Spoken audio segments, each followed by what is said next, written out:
So apparently I've caused a boycott of a very large retail chain simply for being trans, which I'm just not really in the mood to address. Maybe I will eventually. But I started making videos on here to spread joy, not to be like constantly defending myself. Can't we just have some fun on here, people? So instead, I'm just gonna tell you about all the good things happening in my life. First good thing, the president gave me a cookie, and I asked you all if I should eat it or not, and I've decided that I'm gonna eat it, and I'm gonna save the package. Because not eating it is a scarcity complex, and I believe that this isn't going to be my last White House cookie. Oh my god, it's good. It tastes like democracy. Next up on good things, I flew back to LA from DC and I had a big audition today and it went so well. It really did, and I want to act again because being me can be so exhausting and playing a character sounds kind of nice right now. I could use a break from me. And also, oh my god, I have my FFS surgery date. It's December 16th. Put it in your calendars. And lastly, oh my god, I've been writing my first book. She got a book. She's writing a book, people. Boy, oh boy, oh boy, oh boy, oh boy. We got to talk about an interview that I've been waiting for. And I can't lie to you guys, I've been waiting for it ever since I saw that transgender TikTok star Dylan Mulvaney, who has made a name for himself parroting being a woman.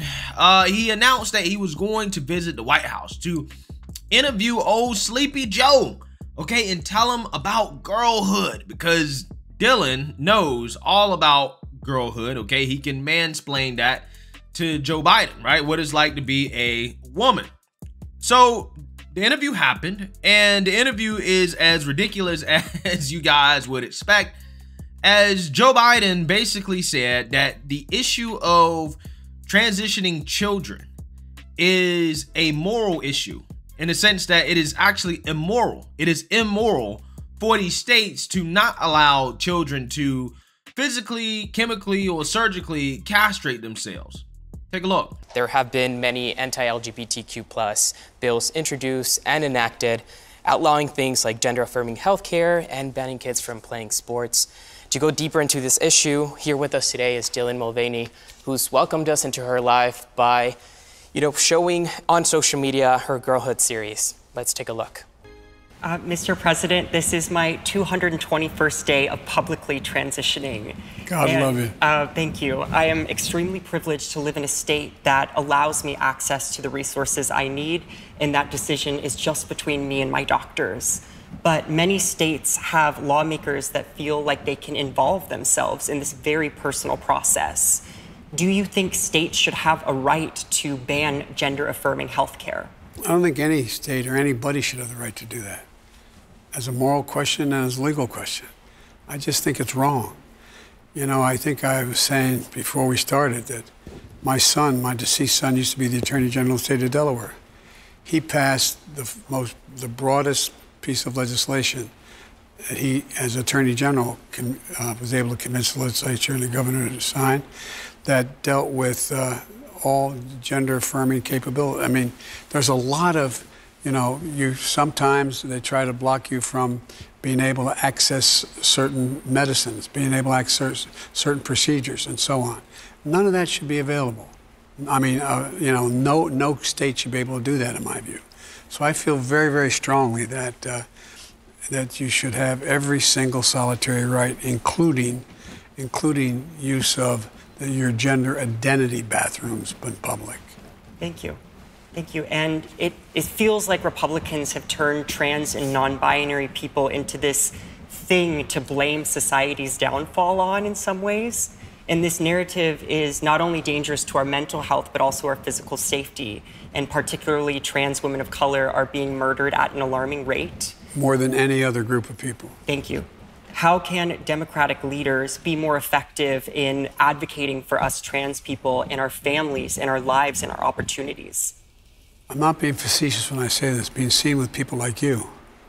No, I mean it. I genuinely mean it. People fear what they don't know. They fear what they don't know. And when people realize, individuals realize, oh, this is what they're telling me to be frightened of, this is the problem, people change their minds. people are just don't know enough to know. And it's not because of intellectual incapability, it's just lack of exposure.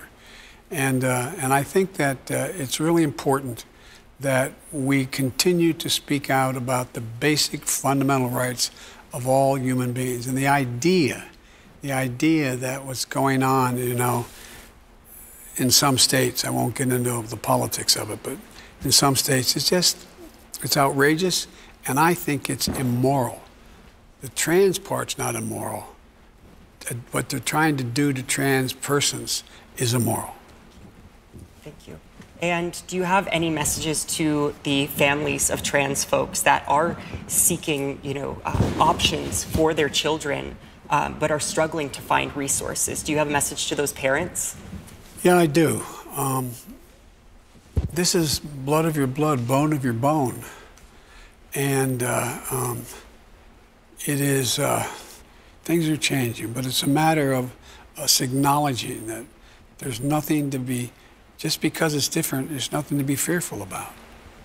Thank you for your questions, Dylan, and for using your platform to empower others. You know, guys, I just love how when these liberal news organizations ask these questions, right, they give introductions, they're so leading, right? They're so biased. All these states have passed anti-LGBTQ laws, right? It's like, bruh, nobody's passing any anti-LGBTQ laws, man. Like, just quit, just stop. But again, here we are, Democrats wanting to associate transitioning kids and, you know, having some common sense in regards to certain, you know, policies about sports, right? They want to equate that to being anti-LGBTQ. And if they want to go down that route of saying, hey, to want to physically, chemically, or surgically castrate kids is pro-LGBTQ, fine, go down that route, right? Because going down that route is going to be the demise of the Republican Party, and it's going to be the surest way to turn the general public against the LGBTQ community. If I was in the LGBTQ community, I would get pissed anytime anybody associate these radical transgender initiatives with being pro-LGBTQ. Because again, this is the fastest way to make sure that the general public does not support you, okay? To turn the public against the LGBTQ community. That is how extreme that agenda is. And Joe Biden is on board with the extreme agenda, right? Because when asked about this, specifically about some of these policies that have been passed in these states, what we're talking about now more than anything is whether or not children should be allowed to transition under the age of 18. Joe Biden says, hey, I don't think there should be any restrictions, right? I don't think there should be any restrictions on puberty blockers or hormones or surgeries. I don't think there should be any restrictions, right? It is actually immoral. It's immoral to stop people from transitioning. That's what they have to be talking about, because nobody is passing a law stopping adults from transitioning, right? I don't think anybody's passing that law. I don't think anybody's really out here saying that, hey, you know, once you become an adult, you can't, you know, cut off your penis or whatever. Nobody's saying that, right? Freedom. If you want to do that, fine. But it is not a right. It is not a trans right to push that on children. That's not a right. Okay? And that's the problem with this conversation, is that the left has framed it as if, well, you're taking away our rights because you don't want to go along with our agenda, right? You don't want to go along with us being able to talk to kids about sex in school. Therefore, you're against trans rights. You're against LGBTQ rights. It's not a right. Just like abortion is not a right.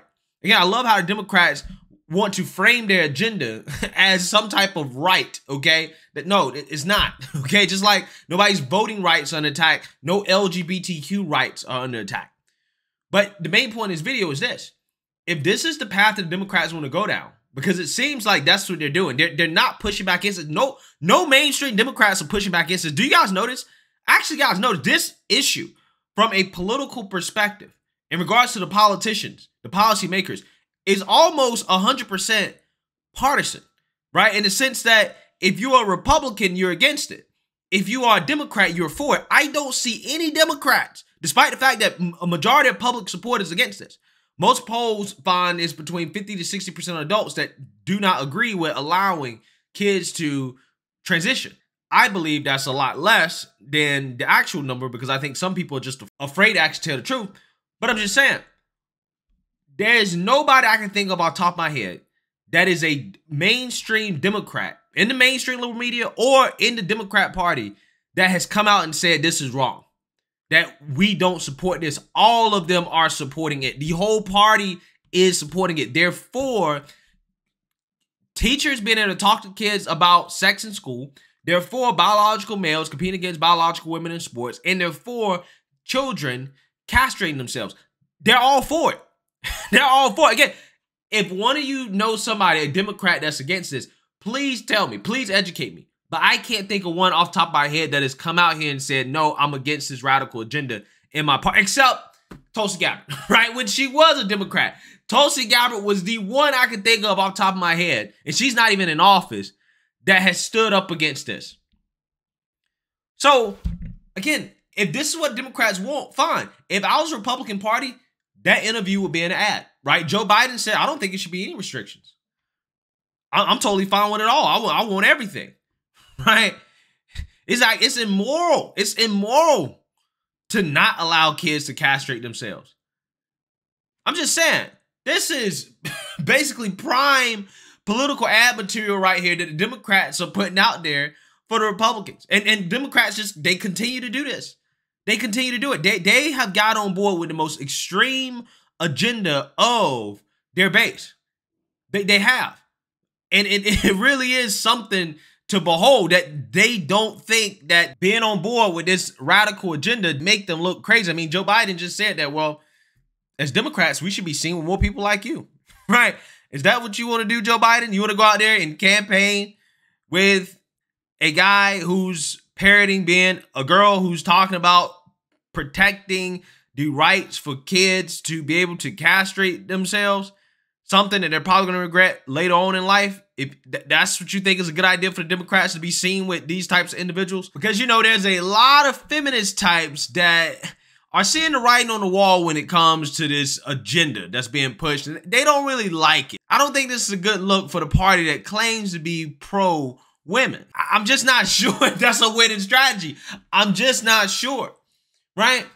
So, I mean, look, man, I'm just mind blown that not one national prominent Democrat besides Tulsi Gabbard, right, that's actually, you know, in Congress or whatever, in a major, you know, political position, has not come out and said, this is crazy, right? Like, what are we doing? Why are we on board with this? This is not okay. Like, this is not helping us politically. It really blows my mind they haven't figured it out. So let me know what you guys think. Make sure you like, comment, and subscribe. Most importantly, share a Black conservative perspective. Peace.